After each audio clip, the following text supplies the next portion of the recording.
October 1944, Western Pacific, 22:11 hours. The first enemy destroyer was already burning when the second radar contact locked in. On the bridge of the cruiser, the sea was black except for intermittent muzzle flashes and sudden orange flares rising from damaged hulls. The engagement had begun in confusion, multiple contacts, uncertain silhouettes, overlapping bearings. But one ship had clarity. Radar gave range. Radar gave speed. Radar gave structure to chaos.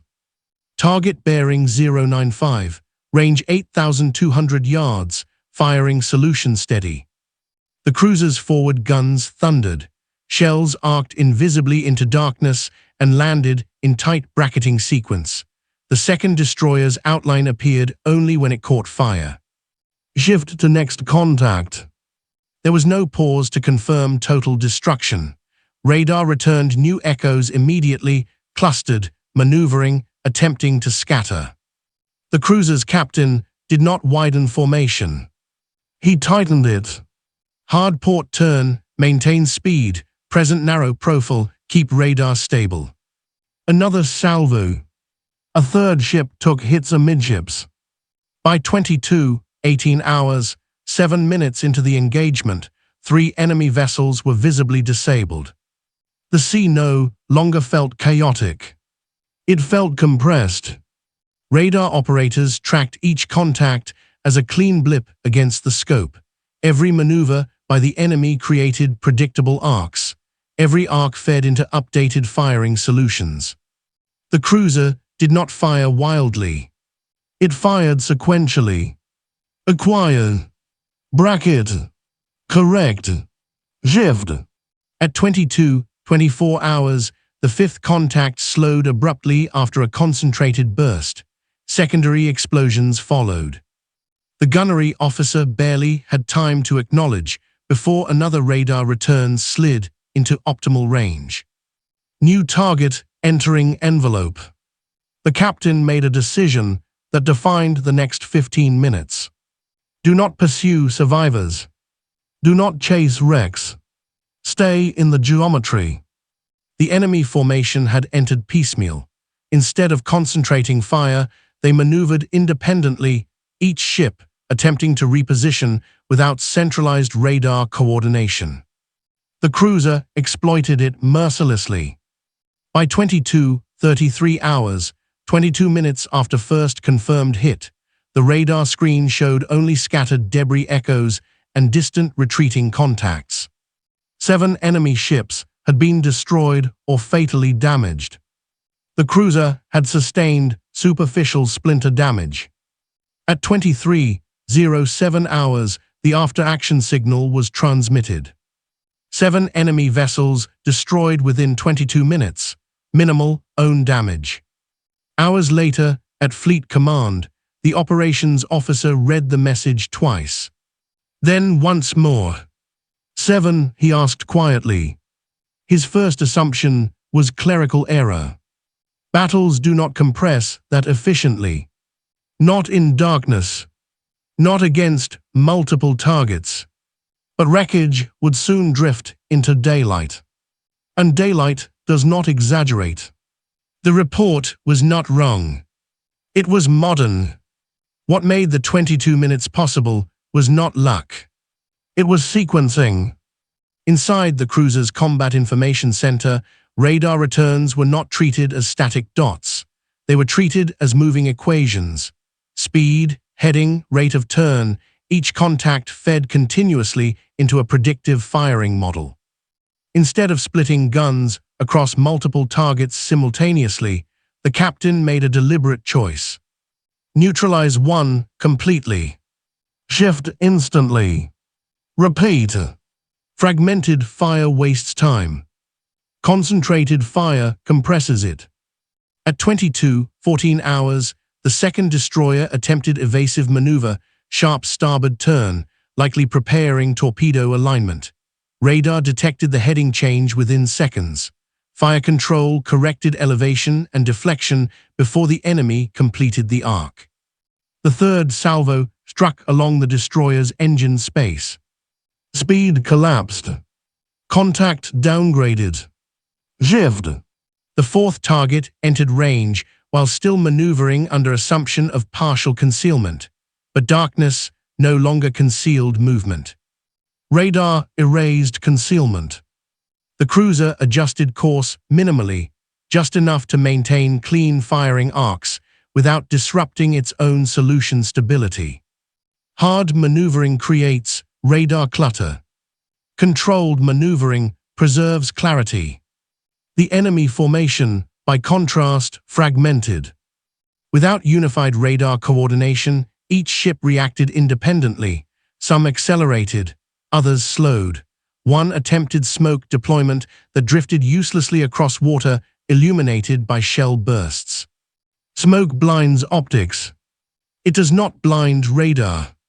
By 21 hours, the fifth enemy vessel had entered overlapping gun envelope.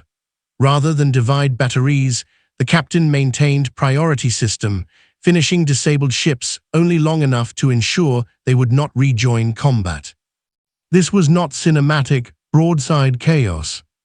It was disciplined queue management. Target 6 attempted retreat at flank speed. The cruiser did not chase directly. Instead, it anticipated trajectory, cutting slightly inside projected path. Range closed naturally without overextension. 2 rapid salvos followed. Contact faded. At 22:33 hours, the seventh and final viable contact appeared briefly at edge of scope, likely attempting escape under confusion. The gunnery officer asked for permission to pursue. The captain declined. Hold geometry. One final, measured volley. The radar echo fragmented into debris scatter. Silence returned to the sea. 7 ships destroyed in 22 minutes sounds implausible until you understand that modern radar eliminated guesswork. The cruiser was not reacting to flashes. It was reacting to data. And data moves faster than fear. 05:46 hours. First light revealed what radar had already recorded. Oil spread across the water in long, dark ribbons. Broken hull sections drifted between floating debris fields. One destroyer lay partially submerged, bow elevated unnaturally before sliding beneath the surface entirely. There were not 1 or 2 wrecks. There were 7 confirmed hull signatures. Rescue boats from nearby Allied units counted debris clusters carefully. Range and bearing matched the cruiser's reported engagement envelope almost exactly. Fleet Command received preliminary visual confirmation at 06:12 hours. The operations officer, who had questioned the after-action report, now leaned over updated charts in silence. 7 ships destroyed in 22 minutes. The timing was verified through synchronized signal logs. Radar tracking tapes confirmed sequential engagement windows. Ammunition expenditure matched destruction sequence. There had been no duplication error. No overclaiming. No confusion between damaged and destroyed. The cruiser had engaged one target at a time, rapidly, decisively, without pause. Enemy radio intercepts later confirmed the confusion on their side. Fragmented calls for assistance, independent maneuvering orders, requests for visual confirmation in darkness where none existed. Their formation had not been prepared for radar-directed sequencing at that speed. They expected chaos. They encountered precision. At 07:03 hours, an internal fleet memo circulated. Report accurate, radar-controlled engagement. Recommend review for tactical dissemination. The skepticism dissolved. But what lingered was something else. If one cruiser, properly positioned, could dismantle 7 ships in under half an hour, then formations built on visual signaling and independent maneuver were now dangerously outdated. The lesson was not about aggression. It was about integration. The cruiser had not relied on superior armor. It relied on uninterrupted data flow between radar operators, fire control computers, and gunnery crews. No hesitation between acquisition and engagement. No wasted salvos. Every correction immediate. Every shift deliberate. The sea at dawn did not exaggerate. It showed the consequence of compressed decision cycles. Naval Command initially thought the report was wrong because battles were not supposed to resolve that cleanly. But technology had shortened the distance between detection and destruction. 22 minutes. 7 ships. Not chaos. Calculation. And calculation, once mastered, changes how long a battle is allowed to last. By 19 hours, the enemy formation was no longer a formation.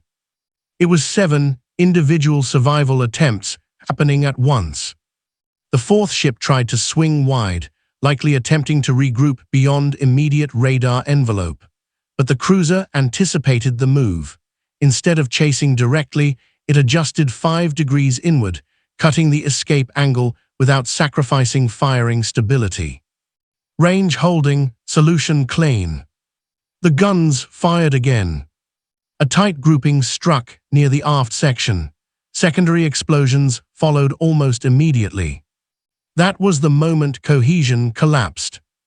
The remaining enemy ships no longer maneuvered with shared purpose. One accelerated blindly into open water. Another slowed abruptly, possibly attempting torpedo alignment. A third drifted towards smoke from a damaged companion, unintentionally masking its own line of sight. The cruiser did not react emotionally. It reacted sequentially. Next contact, entering optimal range. There was no dramatic pause between engagements. Radar eliminated hesitation. As soon as one target's speed degraded or fire ceased, targeting shifted. Target 5 lasted less than 3 minutes. A clean radar lock, 2 ranging salvos, third corrected for slight over-travel, direct hits along midships, the echo fragmented. Contact breaking up. The sea began to glow in multiple places now. Fire reflected across wave tops, casting distorted orange light across smoke plumes.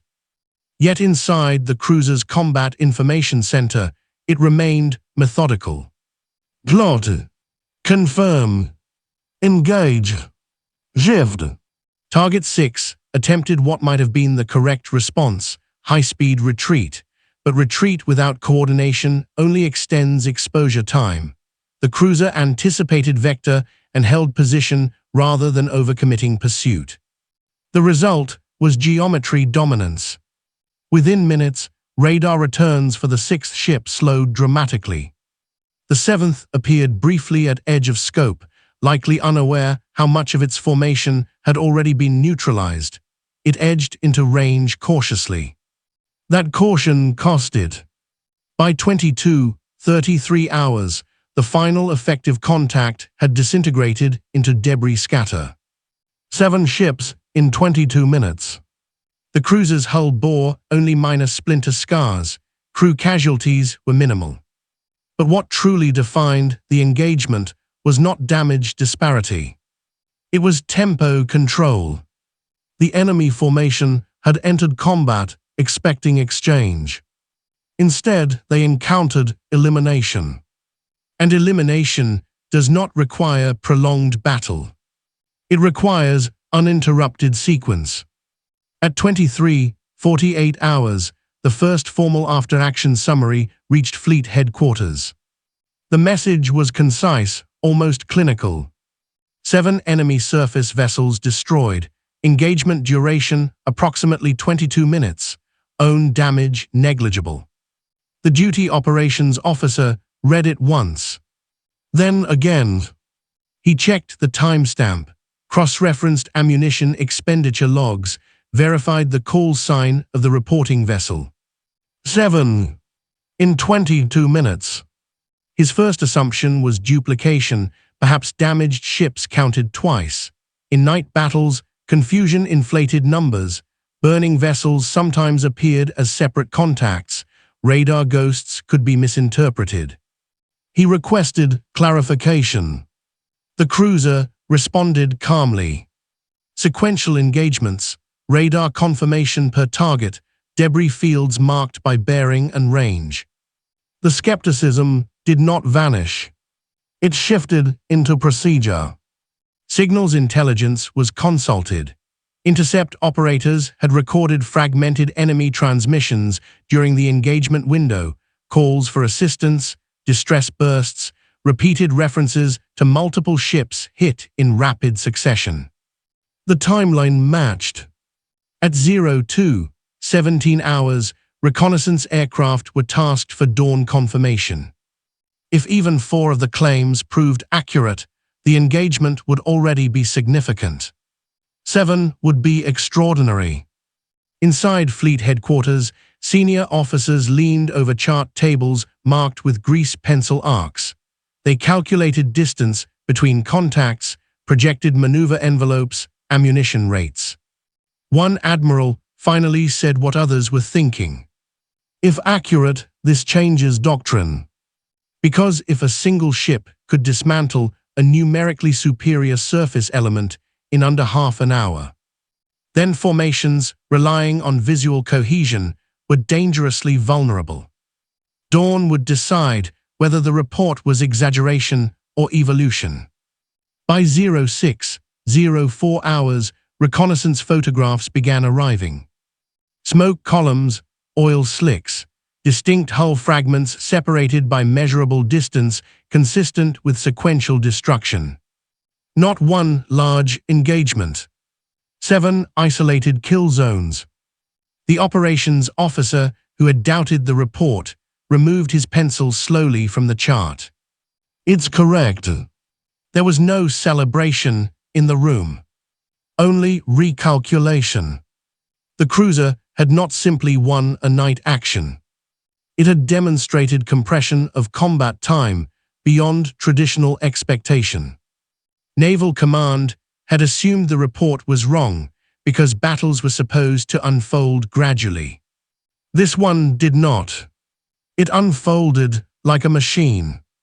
And machines do not hesitate.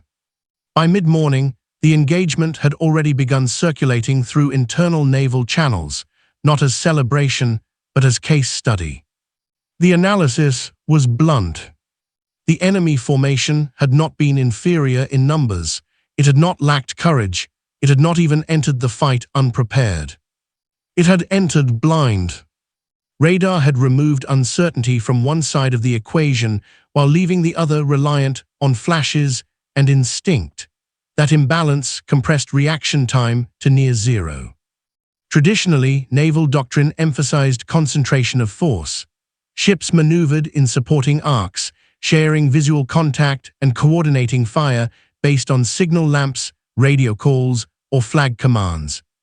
But radar sequencing disrupted that rhythm. If a single ship could acquire, calculate, fire, correct, and shift before the enemy completed a single torpedo alignment, then concentration without synchronized detection became liability. 7 ships had not been destroyed simultaneously. They had been isolated sequentially. Isolation is faster than attrition. Fleet tacticians began asking uncomfortable questions. How many formations still relied on visual cohesion at night? How many commanders underestimated radar-guided targeting speed? How many engagements could collapse before recognition occurred? The lesson was not about aggression. It was about tempo dominance. The cruiser had never allowed the battle to stabilize into exchange. It prevented parity by denying the enemy time to coordinate. And in denying time, it denied survival. Naval warfare was shifting from volume of fire to velocity of decision. The report that seemed impossible at first was now being studied as blueprint. Because once a fleet understands that 22 minutes is sufficient to dismantle 7 ships. It must either adapt or risk learning the lesson firsthand. 7 ships.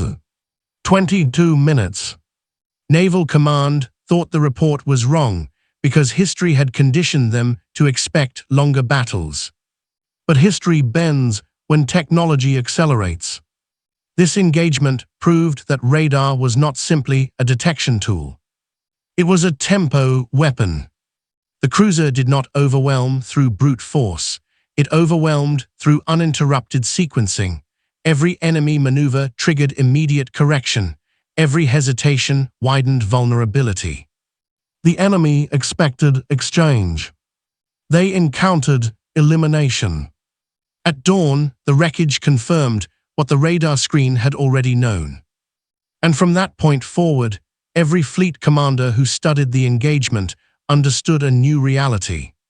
In modern naval combat, survival is measured not in hours, but in how quickly your opponent can calculate. 22 minutes was not extraordinary. It was the future arriving early. And any ship that sailed into darkness without synchronized detection risked discovering the same truth faster than it could react.